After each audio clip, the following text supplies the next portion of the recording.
برٹیلا garment factory موصل کے مضافات میں واقع اپنی طرز کے بڑے کارخانوں میں سے ایک ہے۔ اس کی خاص بات متنوع پس منظر سے تعلق رکھنے والی عورتوں کی ایک بڑی تعداد کا مل جل کر کام کرنا ہے۔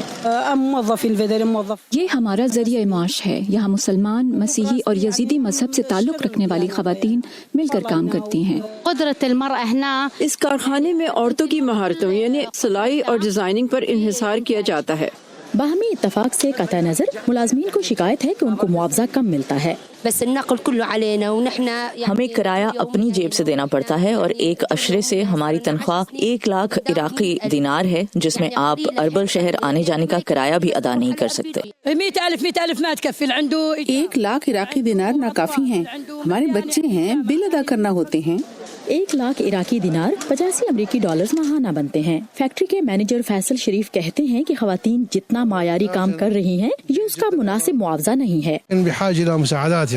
یہ بہت اچھا کام کرتی ہیں لیکن ان کی تنخواہ اس حساب سے کافی کم ہے۔ ہمیں ان کے کام کے حساب سے تنخواہوں میں اضافہ کرنا چاہیے۔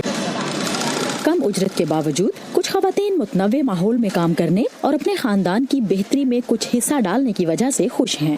کعبہ عمر کے ساتھ سعدیہ زبران جھا، وائس آف امریکہ۔